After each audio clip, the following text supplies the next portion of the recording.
Bonjour à tous, ici le Geekophile et je suis avec Florent. Salut.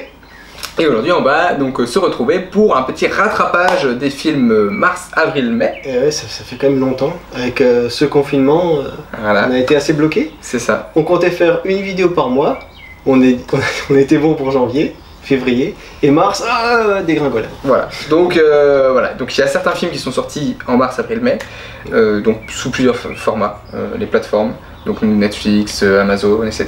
Et puis aussi des choses qui devaient sortir au cinéma, qui sont sorties directement en DVD, en VOD. Ouais. Et quelques rescapés qui sont sortis début mars au cinéma, avant que ça ferme. On avait peut-être une semaine et demie pour les voir et après c'est parti.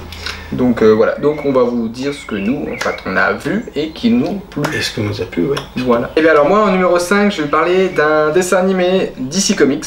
Alors beaucoup de gens pensent que Marvel produit plus de films que DC Comics. En réalité, DC Comics produit énormément de films d'animation par an.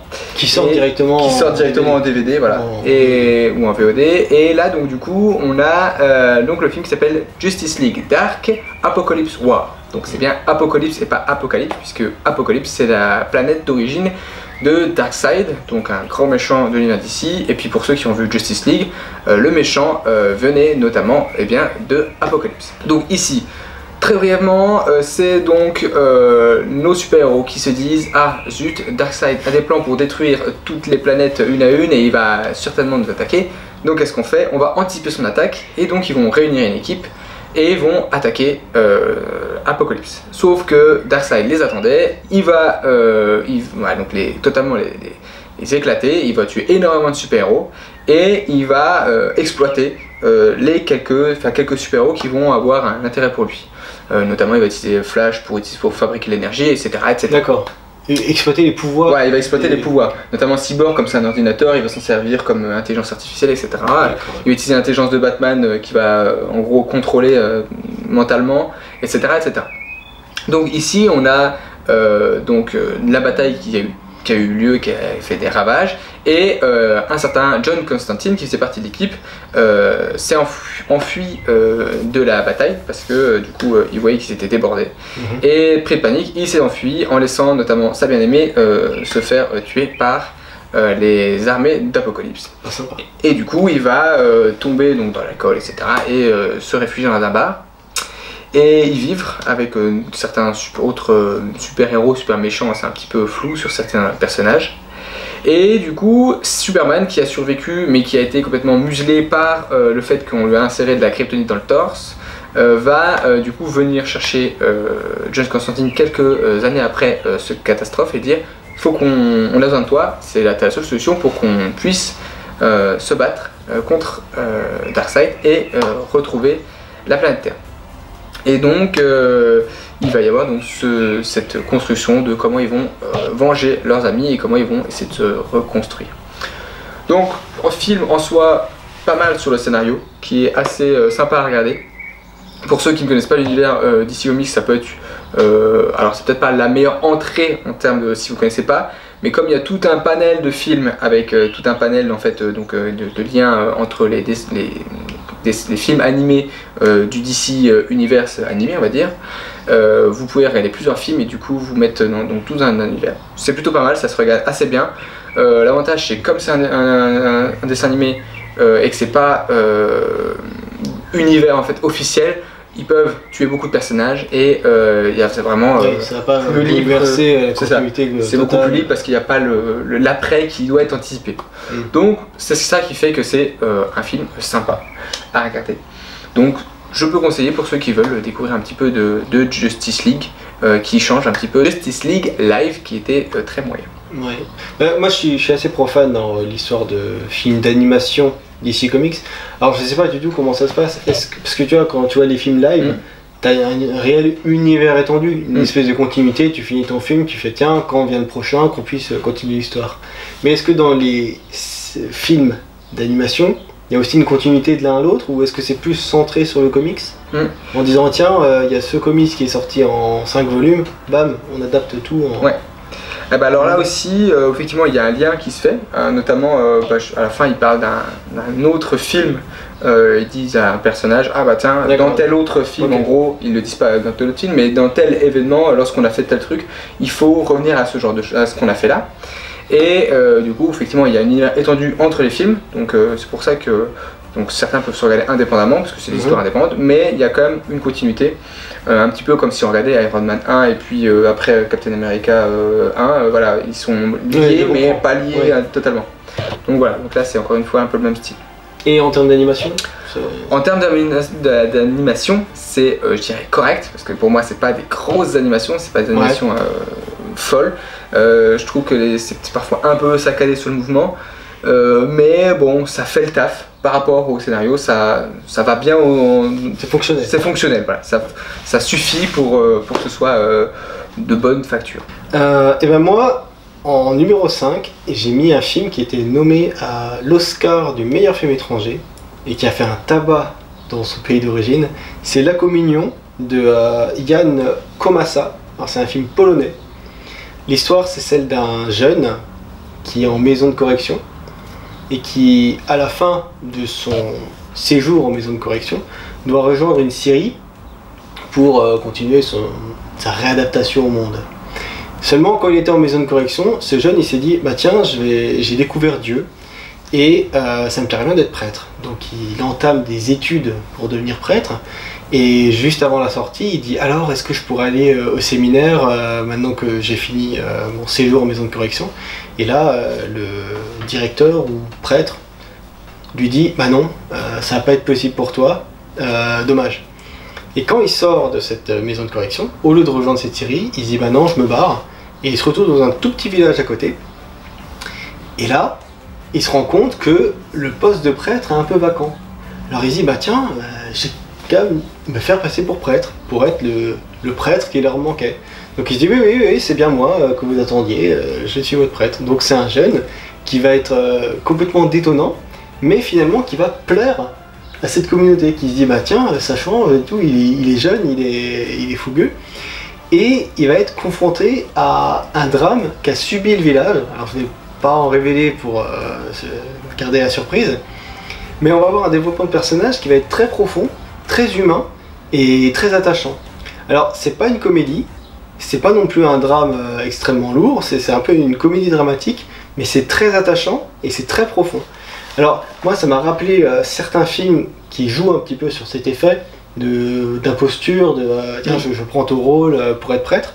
Il y en avait un qui était sorti début 90 ou fin 80, avec Robert De Niro et Sean Penn, qui s'appelle Nous ne sommes pas des anges, avec des évadés de prison qui voulaient rejoindre le Canada. Et quand ils arrivaient au poste frontière, ils disaient merde, on va se faire choper et tout, on est cherché partout. Et ils voyaient une église à côté et ils se sont dit, bah tiens, on a qu'à se faire passer pour des prêtres, et hop, les gens ne nous choperont jamais, on pourra passer au Canada. Il leur arrive certaines aventures. Le film n'est pas extraordinaire, mais dans l'idée ça se tient. Et je crois qu'il y avait un autre film que tu avais déjà vu, avec l'histoire d'imposture. Alors moi c'était une série qui s'appelait In Pastor, qui était un peu dans le même genre. C'était un mec qui doit de l'argent, qui est un peu bloqué parce qu'il a plein de problèmes. Et un jour il voit un mec qui est sur le point de se suicider, et au début il va pour l'aider. Et il se rend compte que le mec est pasteur, qui doit se rendre dans sa paroisse mais qu'il n'a pas envie d'y aller, et du coup il va, de manière assez horrible, laisser le mec se suicider et se dire tiens, j'ai une occasion. Enfin non, je sais même pas qu'il le laisse se suicider, en fait je crois qu'il voulait essayer de le rattraper et en fait le mec tombe quand même, et c'est ça, oui. Et du coup il va comme se dire bon bah, il y a une tenue, les mecs connaissent pas, il n'y a pas de photo sur le dossier, bah je tente ma chance. Et il va se faire passer pour un pasteur, sauf que personne... C'est pas très chrétien tout ça. Mais voilà, et sauf qu'il n'y connaît absolument rien, donc il va un petit peu improviser, c'est assez drôle. Alors ton numéro 4? Et ben moi, au numéro 4, c'est un film belge avec Lucky, qui est donc un film de Olivier van Hofstad, donc réalisateur, peut-être que vous ne connaissez pas en termes de nom, mais qui a fait le très connu Dickeneck, et qui a fait aussi Go Fast, donc deux films très différents. Très différents. Ouais. Dickeneck qui est donc une comédie qui est considérée comme culte aujourd'hui. Ouais, complètement barrée. Et en fait qui a vraiment vu naître certains acteurs qui sont hyper connus maintenant. Ouais. Et tu dis ah d'accord, donc en fait ils ont commencé là-dedans. Exact. Et c'est détonnant. Ouais, c'est vrai. Et du coup, bah, là, on est un peu dans ce même style-là, en fait. Ouais. On a beaucoup d'acteurs jeunes, hein. Je pense notamment à un des acteurs principaux. Donc, on a Michael Youn qui est dans les acteurs principaux, mais on a aussi Alban Ivanov qui est un humoriste qu'on voit partout, partout maintenant, qui est en train de monter, et qui, du coup, ici, donc, Alban Ivanov et Michael Youn jouent deux un peu losers.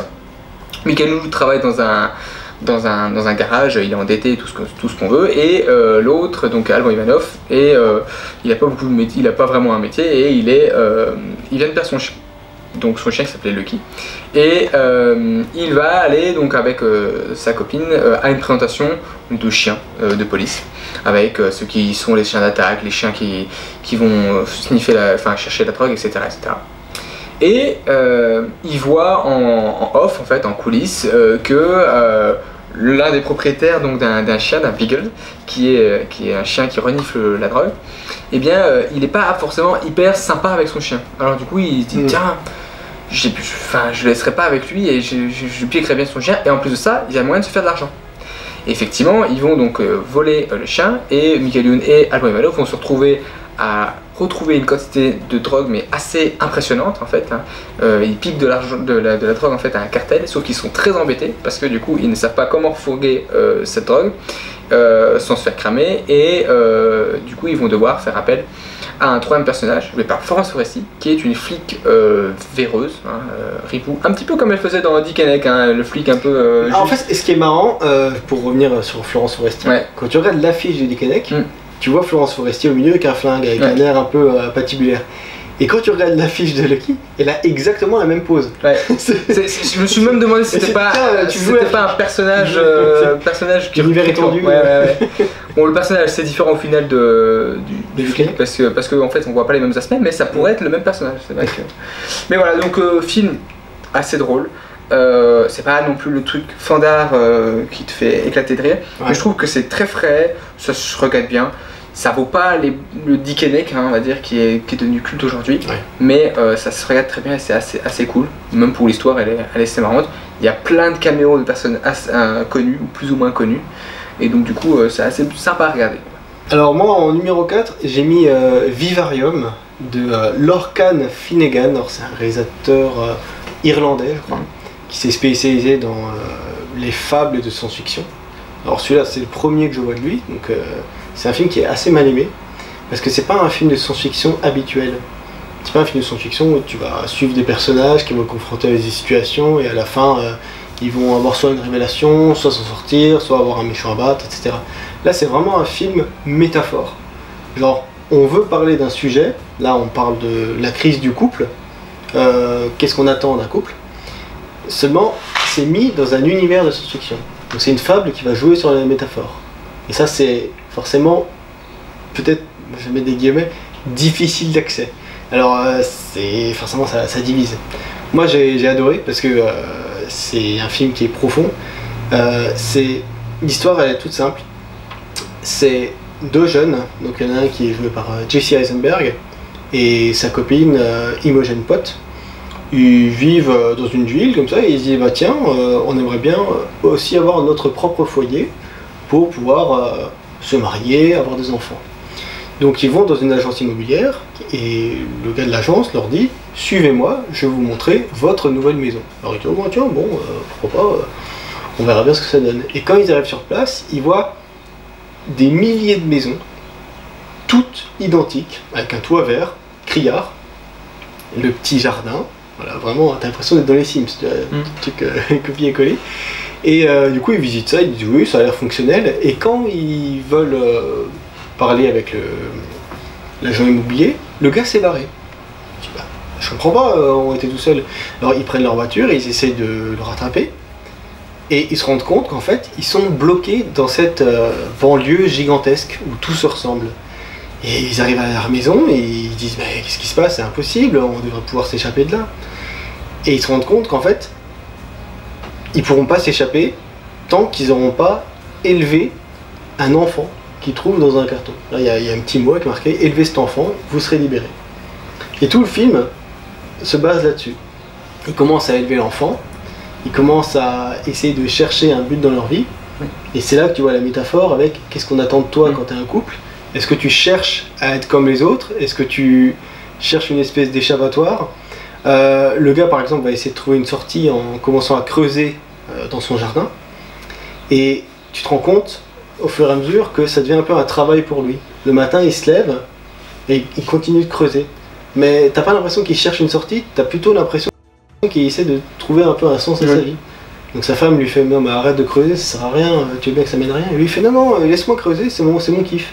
Et tu vois qu'en fait c'est comme l'idée de travail. Est-ce que tu travailles pour trouver un sens dans ta vie ou est-ce que tu travailles pour arriver à quelque part au final? Et même l'idée d'éduquer un enfant, tout ça est assez nébuleux, mais c'est extrêmement fort et c'est un film qui est marquant. Et oui, je vais pas révéler la fin, qui reste très ouverte et qui m'a énormément plu. Voilà, donc je vous le conseille très fortement. Et bien nous passons cette fois-ci au numéro 3. Et moi donc je vais présenter Radioactive de Marjane Satrapi, donc qui est une réalisatrice iranienne, franco-iranienne, qui a notamment réalisé un film avec Ryan Reynolds qui s'appelle Voice. Alors Voices. Que j'avais adoré. Et c'est le genre de film, tu vois, je crois 6 mois avant qu'il sorte, j'avais vu le scénar. Un serial killer parle à son chien, à son chat et à ses futures victimes. Et je me suis dit, waouh, ça a l'air n'importe quoi. Je veux voir ce film. Et j'ai vu ce film. Wow, c'est complètement barré, mais c'est vachement bien fait. Et c'est super bien réalisé. Et du coup, dans le même genre, elle avait fait Persepolis. Et donc là, elle revient cette fois-ci sur quelque chose de moins fou que The Voices, mais qui est très intéressant, qui parle donc de la vie de Marie Curie. Marie Curie qui donc du coup est la seule personne qui a eu 2 prix Nobel, et encore une fois pour une femme à son époque c'était vraiment encore plus exceptionnel. Donc elle a travaillé notamment donc, sur la radioactivité, comme l'indique le nom du film. Elle a découvert 2 éléments radioactifs, ce qui est assez incroyable. Il y en a peu qui ont découvert déjà un, donc 2 c'est voilà. Elle a participé donc avec Pierre Curie à donc ses études sur la radioactivité. Elle a permis aussi le début de la radiologie, parce que c'est elle qui a permis d'installer des radios mobiles dans les dans les ambulances donc de guerre, et ça a permis de sauver énormément de monde, parce que avant en fait on amputait quoi qu'il arrive, et ça l'a permis grâce à ça de dire bah non c'est bon, là on n'a pas besoin d'amputer, on peut soigner, et ça a permis d'éviter des amputations à tout bout de champ notamment. Donc elle a fait pas mal de choses cette femme, et on a ici l'histoire donc de cette femme incroyable qui s'est battue pour ses droits, qui s'est battue pour la science, et qui au début a eu du mal, parce qu'évidemment ses études n'étaient pas financées, parce que bon, elle le dit, elle dit je suis sûre que c'est parce que je suis une femme, très certainement, hein, puisque à l'époque c'était une période où non mais voilà, les femmes à la cuisine, et en plus c'était une franco-polonaise. Voilà, donc elle était en France, franco-polonaise, elle venait de Pologne, donc elle avait un nom, elle s'appelle pas donc Curie c'est le nom de son mari qu'elle a gardé quand il est décédé, mais c'était Maria, je sais plus le nom exact, mais c'est un nom polonais, et du coup c'était encore plus difficile de s'intégrer. Elle rencontre donc Pierre Curie, et au début elle va avoir un peu de mal, parce que Pierre Curie lui dit mais attendez, je vais vous aider et tout à avoir des financements, etc. Au début elle aime pas trop ça, parce qu'elle se dit je suis obligée d'être dépendante d'un homme pour arriver à faire ce que je veux faire. Et au final, il va y avoir, elle va tomber amoureuse de cet homme, etc. Et ils vont travailler ensemble. Elle va voir qu'il lui laisse beaucoup de liberté, qu'il croit en elle, et même il va la soutenir par rapport à l'Académie des Nobel, qui à la base lui donnait le Nobel qu'à lui. Et il a dit non, mais ma femme a travaillé autant que moi sur ces Nobel, donc non, elle aura aussi le Nobel. C'est une égalité. Voilà. Et du coup, ce film, moi j'ai trouvé assez intéressant, parce que du coup, c'est un personnage qui n'est pas forcément très adapté au cinéma. Et le film est très très cool, ça se regarde très facilement. Pour un biopic, c'est vachement intéressant, c'est vachement bien construit, la réalisation est super belle. Oui, alors juste par rapport à la réal, faire une espèce de rapide comparatif, je sais qu'il y a un film qui s'appelle Marie Curie, qui est sorti il y a 2 ans, et les critiques avaient dit oui, c'est assez plat en fait, c'est simplement une retranscription d'une page Wikipédia. Voilà, c'était la critique assez dure, mais qui pouvait être vraie. Là, sur Radioactive, les critiques ont été un peu plus douces, en disant bah là au moins on a un peu une fantaisie, une virtuosité dans la mise en scène qui permet de s'échapper de la page Wikipédia, du truc classique, pour entrer dans quelque chose d'un peu plus fantaisiste. C'est vrai. C'est bien traité ça. Moi je trouve que c'est plutôt bien traité. Il y a 2-3 effets en fait qui jouent avec le fait que de la radioactivité. Rien que déjà on le voit sur l'affiche, hein, il y a ce visuel avec des couleurs. Donc c'est une éprouvette, et dans l'éprouvette on a le champignon atomique. Voilà, c'est ça. Et ce qui est bien aussi avec ce film, c'est que ça permet de mettre en avant en fait des inventions qu'elle va avoir, qui vont avoir un impact sur le futur. C'est-à-dire que des fois il y a des parallèles entre ce qu'elle fait au moment de sa vie avec ce qui va se passer 40 ans plus tard. Notamment avec des essais sur la radioactivité, etc. Et en fait, elle va indirectement, sans le vouloir, en fait, influencer ce genre de choses plus tard. Elle va faire, elle va avoir des choses, elle va vouloir le bien, mais c'est très bien qu'il va y avoir le mal qui va être fait avec sa invention. Et ça met ce parallèle-là en fait en avant, en disant voilà le paradoxe de la science aussi, de dire voilà tu fais pour le bien et ça peut être détourné. De toute façon, toutes les grandes créations ont été au bout d'un moment utilisées par l'armée. C'est ça. Donc forcément, ça a tué des personnes. Donc voilà, un film assez beau visuellement. Les acteurs sont très bien et puis ça permet vraiment d'avoir un balayage assez complet de la vie de Marie Curie aussi, puisqu'on va du moment où, enfin pas sa jeunesse, du moment où elle va commencer, elle va être diplômée puis elle va commencer à faire ses études jusqu'à sa mort. Voilà. D'accord. Et du coup c'est plutôt, moi j'ai trouvé plutôt intéressant, plutôt bien fait. Je comptais le voir au cinéma celui-là et je crois qu'il a été déprogrammé avec la fermeture des cinémas 3 jours après. Donc dommage. Je rattraperai un tout petit peu plus tard. Et donc du coup voilà, ça c'était pour Radioactive. Et donc toi, quel est ton numéro 3 ? Alors mon numéro 3 c'est un film qui est sorti sur Netflix, qui a fait un tabac, parce qu'il est sorti dans la bonne période, et en plus qui parle indirectement de confinement. Alors je pense qu'ils se sont dit, faut qu'on le sorte là, c'est le bon moment. Alors c'est un film espagnol qui s'appelle La Plateforme, de Galder Gaztelu Urrutia. Alors je sais pas s'il y a des hispanophones qui regardent cette vidéo, qui pourront se foutre de moi. Donc l'histoire, c'est une pure histoire de science-fiction. Ça se passe dans un endroit qui s'appelle la Fosse, qui est une sorte d'ascenseur géant, où chaque étage est habité par 2 personnes qui survivent comme ça dans un environnement de béton. Et on va voir au milieu une plateforme qui va descendre avec énormément de nourriture. Et quand on va arriver au premier étage, ça va être plein. Et plus on va descendre, plus la nourriture va commencer à disparaître. Et quand on est sur un étage tout en bas, il n'y a plus rien. Et le personnage qui nous introduit dans ce récit, il va se réveiller au milieu de tout ça et il va pas comprendre. Il va être sur un étage, je crois que c'est le 40e ou 50e, et le gars avec qui il va partager ses cellules, lui va lui dire il faut que tu profites, quand tu as de la nourriture, il faut vraiment que tu te jettes dessus, parce que les étages qui sont en dessous, ils vont certainement vouloir de cette nourriture. Il faut que tu manges tant que tu peux manger. Donc il va se dire voilà, quand tu es au 50e étage, tu as un bon étage, tu as un étage correct, tu peux encore manger. Et ce qui se passe, c'est que toutes les semaines, les personnes s'endorment et se réveillent à un autre étage. Donc il va s'endormir à un moment donné, je crois comme une semaine, et il va se réveiller, je crois, au 100e étage. Donc 100e étage, moins 100, si vous voulez. Et là, le plateau va être complètement vide. Donc il va commencer à plus survivre. Quitte à essayer d'entrer dans si je mange mon prochain, je pourrais survivre. Puis après, il peut arriver à un étage qui est beaucoup plus haut. Donc il va se dire, tiens, je suis riche d'une certaine façon. Donc quand je suis riche, est-ce que je me rationne en pensant à ceux qui sont en dessous et qui souffrent?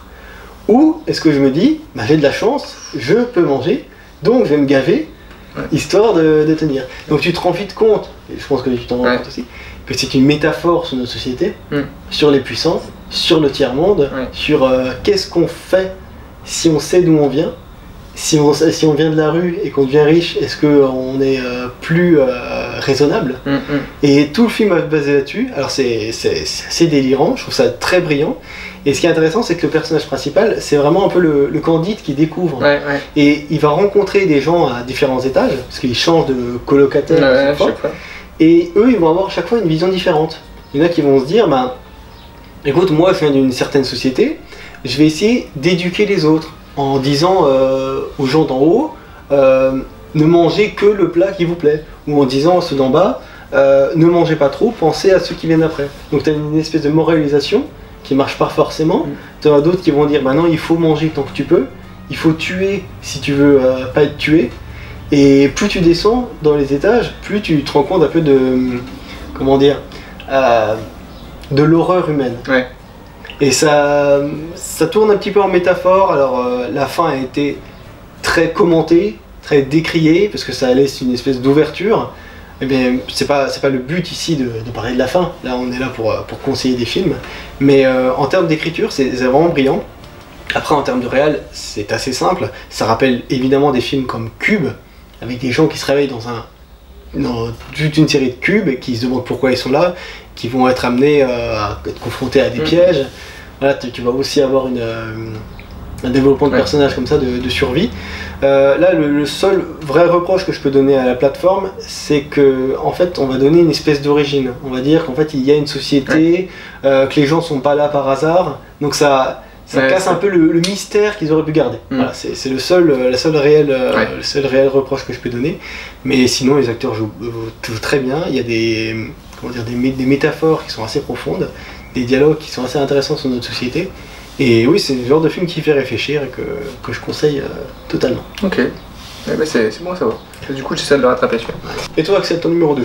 Alors, moi, mon numéro 2, c'est un film assez étonnant. C'est Guns Akimbo. Ah, je voulais le voir, je crois qu'il est sorti que sur Amazon, c'est ça? Ouais, c'est ça, ouais. Ah, je ne suis pas un anti, je n'ai pas Amazon, je n'ai que Netflix. Voilà, et donc Guns Akimbo qui est en fait assez incroyable, moi je trouve. Alors c'est de Jason Leigh Oden qui a fait donc un autre film qui s'appelle Deathgasm. Alors je ne connaissais pas du tout le réal, je connaissais pas du tout le film qu'il a fait avant.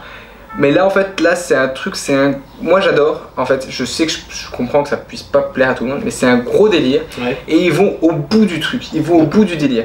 En gros, le concept c'est le mec, donc joué par Daniel Radcliffe, qui en fait est un ado, un peu feignant, un peu geek, voilà, qui adore être sur son ordinateur. Et en fait il entend parler d'une application où apparemment en fait il y a des gens qui s'entretuent, donc où les gens vont se foutre sur la tronche, ils ont des armes et puis ils doivent se tuer les uns les autres. Un peu comme dans Nerve, mais en plus vénère. Ouais, c'est ça, en plus vénère, mais c'est un peu le même style.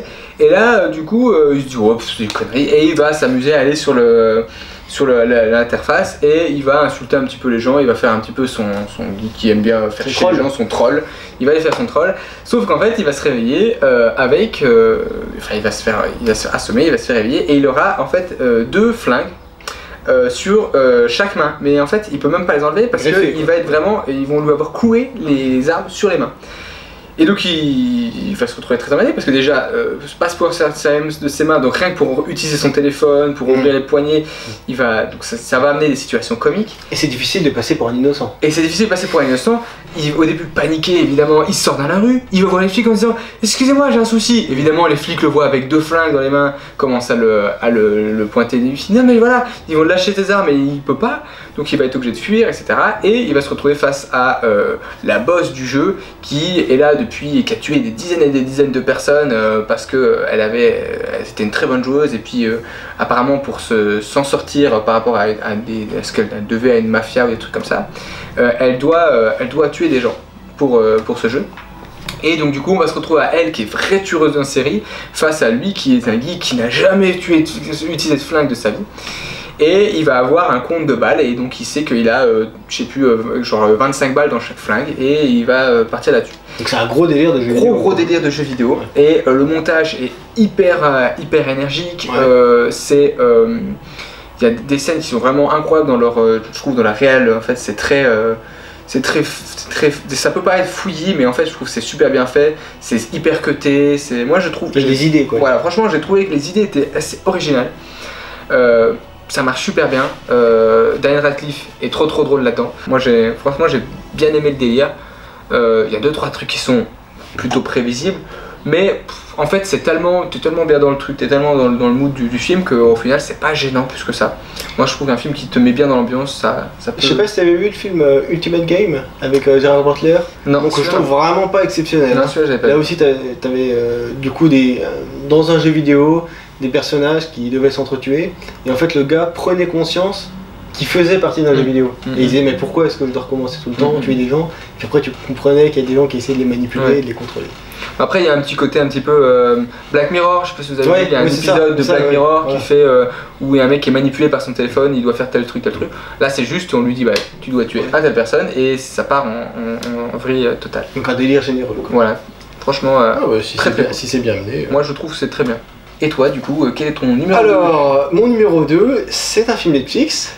C'est également un film espagnol, un film réalisé par David et Alex Pastor. Alors c'est deux frères qui avaient fait il y a une dizaine d'années un film qui s'appelle Infecté.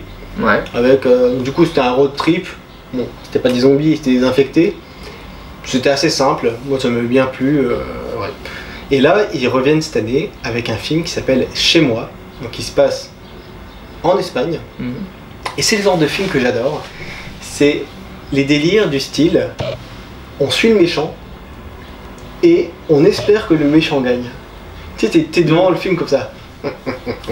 Voilà, et j'adore comme ça, quand tu vois vraiment la cruauté et l'horreur humaine, mais poussée de façon extrêmement vicieuse et cynique et perverse. Je m'explique. Donc c'est un gars, il est avec sa famille et il perd son boulot. Seulement il se dit, attends, si je perds mon boulot et que je dis à ma femme, je passe pour un loser, non, c'est qu'à dire que je bosse encore.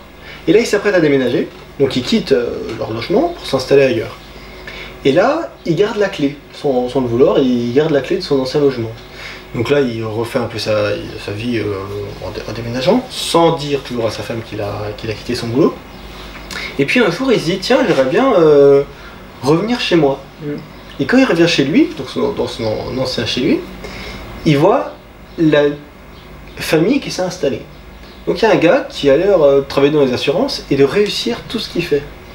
Et il se dit, mais finalement, c'est peut-être ça la réussite. Il a une femme qui est très belle, lui il a tout réussi dans sa vie, et il se dit, j'ai qu'à lui voler sa vie. Et pendant tout le film, il va se dire, si je détruis sa vie, je pourrais la récupérer. Donc il y a vraiment encore un travail sur l'obsession, sur l'idée de réussite. Et pendant tout le film, tu vas le voir trouver des moyens, par exemple, de faire en sorte que le gardien ne se rende pas compte qu'il revient dans son ancien chez lui. Parce qu'après il dirait, hey, attends, c'est bizarre, mais je croyais qu'il y avait une nouvelle famille, qui êtes-vous? Tu vois, il va essayer de l'écarter, de faire des petits coups de pute en fait, pendant tout le long du film. Mais vu que c'est le héros, et ben des fois t'es un peu en empathie avec lui en disant, j'espère qu'il va réussir à percuter cette personne, ça serait tellement bien si elle pouvait décéder, ça l'arrangerait. Okay, et j'adore. Alors il va faire partie d'un groupe de parole sur les anciens alcooliques anonymes, parce qu'il se rend compte que le nouveau propriétaire en fait partie. Donc il va devenir pote avec lui, pour avoir des infos, pour pouvoir le détruire après. Et j'adore ce genre de délire. Il y avait un film qui était sorti en France il y a une quinzaine d'années qui s'appelait Harry, un ami qui vous veut du bien. Ouais. Avec le gars aussi extrêmement pervers qui avait essayé d'aider, en même temps de détruire un peu la vie de son ancien ami d'école. Et c'est typiquement ce genre de délire. Et c'est très prenant. Et franchement, sur Netflix, moi j'ai découvert ça au hasard. Et j'ai été pris même, la réelle, elle est très très forte. Il y a énormément de scènes de nuit. Oui, je vous dis qu'ils sont très vicieuses et moi j'adore ce genre de délire. C'est ultra pervers et la fin elle est ultra surprenante. Enfin, je vais pas vous révéler, mais un petit peu comme ça, dans le même style, ça fait un peu penser à, en quelque sorte, à Parasite aussi, avec le côté s'immiscer dans la vie des autres. C'est ça. Oui, c'est ça. De rentrer dans la vie, même il y avait aussi Dans la maison aussi qui est un peu dans ce style, mais c'est différent. Mais c'est vrai que ça passe, du coup ça me tente bien. Il y a pas mal de films dans ce genre-là où on se dit, non mais c'est pas normal. C'est odieux. Donc tu fais, ouais mais franchement ça serait bien qu'il gagne. Ça m'a rappelé énormément un autre film, un film d'époque, pas du tout historique, qui s'appelait The Young Lady, avec une fille qui était un peu mariée trop jeune avec un vieux, Et au lieu d'être un peu la bonne à tout faire dans cette nouvelle famille, elle se disait, si tout le monde meurt, c'est moi qui ai le pouvoir. Et aussi ultra vicieux. J'adore. J'adore ce genre de film. Mais ouais, effectivement. Bah, Harry, un ami qui vous dit bien, j'en reparlerai dans une autre vidéo, puisque, puisque j'ai vu le film, tout est lié, le même réalisateur. Tout est lié, c'est écrit. Vous allez vous dire qu'on est vraiment obsédé par ce film, parce que ça fera 3 vidéos de suite qu'on en parle. Hein. Et en plus, il est mal aimé, moi j'adore ce film. Ouais. En ton numéro 1. Et bah, du coup, c'est En avant. Et c'est également mon numéro 1. Donc c'est un film qui nous a beaucoup plu les deux. Oui. Donc c'est donc le film de Dan Scanlon qui a fait Monster Academy. Ouais. Qui est un des Pixar mineurs. Je n'ai pas vu, mais je sais que c'est... Moi je l'ai vu, c'est pas celui qui m'a plus plu, hein, sachant que je préférais Monstre et compagnie. Bah, de toute façon, à part les Toy Story ou éventuellement les Indestructibles, au niveau des suites... C'est pas ce qu'il y a de mieux chez... Quand tu regardes Cars et tout, Dory, ouais, c'est pas ce qu'ils font de mieux, les suites. Voilà. Donc du coup ici on a en avant une histoire qui parle donc de Heroic Fantasy. Qui se passe dans un univers d'Heroic Fantasy, où en fait, apparemment, il y a eu tous les chevaliers, les licornes, tout ça, et la société a évolué, et ils se sont dit, attends, la technologie, c'est plus simple mieux que la magie. C'est plus simple. Voilà, c'est plus simple, c'est plus rapide, donc on va laisser de côté la magie pour venir à la technologie. Donc on va avoir un univers où il va y avoir des fées, mais avec la modernité. Ouais, c'est ça. Donc des fées qui roulent en moto. C'est ça. Voilà. Et des trucs comme ça, et les licornes sont devenues des genres de chats errants et tout, et c'est assez drôle de jouer donc, avec ces codes-là. Et on suit donc deux frères qui vont pour les 18 ans, enfin pour je sais plus l'âge, un anniversaire d'un des deux frères, le plus jeune. La mère dit bah voilà, votre père il m'a laissé ça, c'est un cadeau, il m'a dit qu'il fallait que je vous le donne quand les deux seraient majeurs. Et c'est un bâton magique. Et en fait le plus grand des frères en fait est un fanat d'Heroic Fantasy, un fanat de tous les jeux dans lesquels vous êtes, enfin les jeux dans lesquels vous êtes le héros en fait, je sais plus comment on appelle ça. Ouais, c'est ça. Les jeux de rôle, voilà. Et du coup, lui, il va dire ah mais oui, mais ça, c'est sûr, c'est un truc de magie. Et il y a une formule qui dit qu'apparemment, ça peut ramener le père de ces deux frères pendant 24 heures. C'est un peu le père qui leur a laissé ça en disant bah tiens, si vous maîtrisez bien le bâton et tout ça, vous arriverez à me recréer pendant un jour. Voilà. Il faut savoir que le grand frère, lui, il adore tout ce qui est mythologie. Du coup, dans cet univers, c'est de la mythologie et de l'histoire sur l'ancien monde. Alors que le frère, lui, finalement, est beaucoup plus timide. Ouais, beaucoup moins de ce côté-là. Ouais, et beaucoup plus triste de comment dire, de ne pas avoir vécu avec son père. Alors que son grand frère l'a un peu connu. Ouais, c'est ça. Et donc là, ils vont tenter ce sortilège et malheureusement, ça ne va pas se passer comme ils veulent et ils vont avoir les jambes de leur père, mais juste les jambes. Et là, elle va partir dans une aventure pour retrouver une pierre qui leur permettra de terminer le sortilège. C'est ça. Voilà. Et donc on est donc plein de péripéties et c'est pour moi un très beau film, un film sur la magie, certes si on regarde de premier plan, sur la Heroic Fantasy, mais aussi sur la famille, sur les frères notamment. Et c'est assez beau, c'est assez touchant. Alors la fin est à faire pleurer. Hein, moi c'est toujours le talent de Pixar de ramener de l'émotion, de ramener des sentiments là où on s'y attend pas du tout. Mais là vraiment on a un traitement vraiment de film d'aventure avec vraiment des étapes où par exemple ils vont entrer dans cette taverne de la Mandragore qui est présentée comme étant un passage hyper important dans leur quête. Donc, comme une espèce de manoir, un château, voilà, où on imagine énormément de choses. Et en fait, on se rend compte que l'endroit a été un peu commercialisé, Disneyifié, dans l'idée de maintenant on va rendre toutes les légendes anciennes hyper fun et hyper familiales. Voilà. Avec un personnage qui finalement s'est un peu perdu lui-même en se disant est-ce que c'est vraiment mon but de servir des enfants comme dans un fast-food ou est-ce que finalement je suis pas moi aussi un réel monstre mythologique glorieux. Et c'est, franchement, je trouve qu'il y a des très bonnes idées. Il y en a qui n'ont pas aimé ce film. Enfin, j'ai vu des critiques qui disaient qu'ils n'avaient pas aimé ce film parce que c'était. Il y en a qui disaient qu'ils avaient l'impression que Pixar n'avait plus d'idées. Ouais, moi qui commençaient à piocher dans le jeu vidéo. Alors, forcément, ça fait énormément penser à des jeux vidéo. Oui. Il y a certaines quêtes, celle avec les statues de corbeaux, qui fait énormément penser à des jeux comme Zelda, le dernier Breath of the Wild. C'est typiquement ça, ces genres de quêtes. Mais moi, j'ai adoré ça parce que j'adore ce genre de jeux vidéo. Alors, après coup, forcément j'ai été touché par les idées, le dragon fait en caillou, qui est magnifique et tout.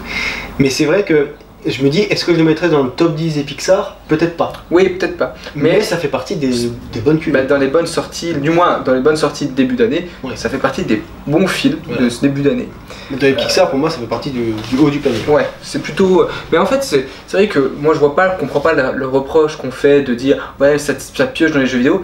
Oui, mais ça se fait depuis des années et ça se fait pas forcément de bonne qualité. Quand on voit des Lara Croft qui sont pas forcément ouf, quand on voit des Sonic, voilà. Qu'on se dit, là on s'est pas dit, on se base sur une licence, on dit, on s'inspire de jeux vidéo et on fait un truc, c'est plus intéressant au final parce que le résultat est là et il est de qualité.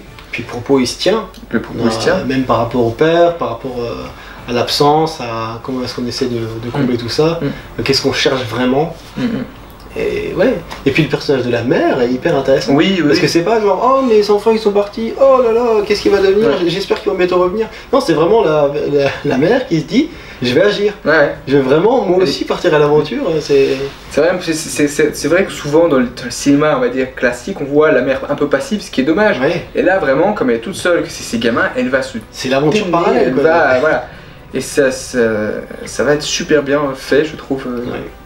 Mais tu vois, quand les affiches étaient sorties, les gens disaient oh ça a l'air trop bizarre et tout, en avant, et finalement c'est assez surprenant dans l'idée. Et puis comme ils ont sorti une bonne annonce d'un autre Pixar qui va sortir en fin d'année qui s'appelle Soul, et qui a plus inspiré les gens se sont dit ouais on va voir celui-là qui a un amuse-bouche. Il peut pas y avoir deux bons Pixar l'année. Bon maintenant j'attends Soul avec impatience parce que moi c'est un truc que je veux très bien, que je veux voir impérativement. Donc du coup là si Soul est d'aussi bonne qualité, voire de meilleure qualité que celui-ci, ça va être un très bon film. Voilà les 5 films qu'on conseille chacun. Voilà. Donc du coup ça nous fait 9 films avec nous deux, puisqu'il y en a un commun.